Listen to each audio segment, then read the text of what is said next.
부디의 야매주역 화택규. 괴의 구성. 연못 위에 불이 놓여 있는 모습이라고 해야 할까요? 어쩌면 넓은 호수나 바다 위로 태양이 떠오르고 있는 모습으로 볼 수도 있을 듯합니다. 그렇다면 이 괴가 새로운 시작을 의미하고 있다고 볼 수 있을까요? 그런데 불과 연못이라는 것을 비교해 보면 서로 꽤 다른 성질을 가지고 있습니다. 연못은 물이 모이고 고여서 만들어진 것인데, 불은 반대로 있는 것을 태워 없애는 변화의 힘입니다. 연못도 불도 제자리를 지키는 모습이긴 하지만 실상 그 속을 보면 연못의 물은 아래를 향해 내려가려고 하고 불은 위를 향해 솟아오르려 합니다.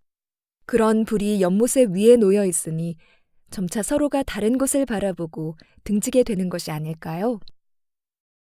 그렇다면 그 둘을 화합시키는 방법은 어떤 것이 있을까요? 억지로 불을 연못 속에 집어넣으려고 하면 불꽃이 사라지게 될 따름입니다. 각자의 특성을 살리면서도 함께 모여 조화를 이룰 방법을 찾아봐야 합니다. 어쩌면 억지로 함께 붙어있기보다는 각자가 서로 다른 목표를 가지고 각자가 할 수 있는 일을 하는 편이 오히려 좋을지도 모릅니다. 전반적인 의미. 이번 괴는 앞에 풍화가인의 괴를 위아래로 뒤집은 모습을 하고 있습니다.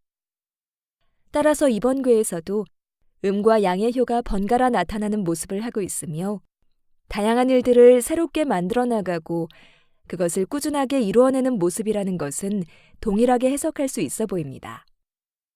다만 한 가지 차이가 있다면 이번에는 위쪽이 아닌 맨 아래쪽에 양의 효가 2번 연속으로 나타납니다.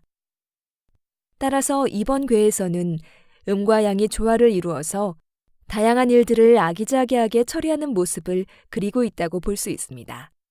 다만 풍화가인의 괴에서는 맨 위쪽에 전체 괴를 총괄하면서 묵직하게 눌러주던 양의 효가 이제는 괴의 가장 아래쪽으로 내려가게 되면서 전체적인 방향성에 집중하기보다는 각각의 소소한 일들을 충실하게 처리하는 부분에 더욱 집중하게 되는 것으로 느껴집니다.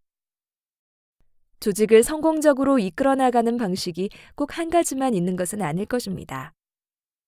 어떤 조직은 가족과 같이 하나의 큰 비전을 가지고 그 목적을 위해 공동의 일을 분배하여 각자가 자신의 맡은 바 임무를 다하는 경우도 있지만 또 다른 조직은 각자가 독립적으로 자신만의 비전과 독특한 접근 방식으로 서로 다른 일들을 맡아서 처리하는 구조를 가지는 것이 더욱 효율적이기도 합니다.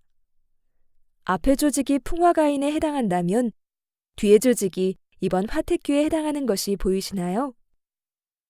어떻게 보면 앞의 조직은 좀 더 먼 미래의 이상을 보고 다 함께 똘똘 뭉쳐서 나아가는 조직이라면 뒤의 경우는 좀 더 개개인의 특성을 살릴 수 있는 창의적인 조직이 될 수도 있을 것입니다. 그러한 특징을 가진 조직에서는 각 개인의 특성에 대해서 충분한 고민 없이 억지로 하나로 묶어버리려 한다면 오히려 더 큰 갈등이 생겨나 버리기도 할 것입니다. 따라서 이러한 조직을 유지하기 위해서는 어떻게 개인과 전체 균형을 맞출 수 있을지에 대해서 더욱 깊은 고민을 해보아야 합니다.